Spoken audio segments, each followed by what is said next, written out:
ভাই ফোঁটা বলে কথা, তাই সবাই মিলে একসাথে বসে পড়েছি বিভিন্ন রকম কাজ নিয়ে। সকালে বড়দা বাড়িতে ছিল না বলেই সন্ধেবেলায় ভাইফোঁটার আয়োজন করা হয়েছে।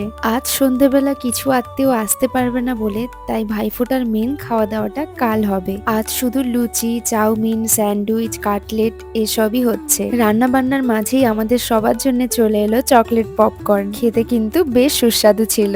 সন্ধে হতেই সব ভাইয়েরা মিলে একসাথে বসে পড়েছে। তবে এখানে অনেকেই অনুপস্থিত, যেমন আমার দুই মামা, বৌমনিদের ভাইয়েরা, তারা কেউই এই বছর আসতে পারেনি। যাই হোক, আমরা সব বোনেরা মিলে দাদাদের এবং ভাইদের ফোঁটা দিলাম। আর এবার আমার ছোট বোনকে দিয়ে ফোঁটা দেওয়া শুরু করা হয়েছে। আমার ছোটদা এই বছর ভাই ফোঁটার আগে থেকেই সব বোনেদের গিফট দিয়ে দিয়েছে, মানে এই শাড়িগুলো। বলেছে সবাই এই শাড়িগুলো পরেই ফোঁটা দিবি। তাই সবাই দাদার দেওয়া শাড়ি পরেই ভাই ফোঁটা দিলাম। আর তারপর আমাদের সব বোনেদের এক এক করে বোন ফোঁটা হলো। আর সব শেষে খাওয়া দাওয়া।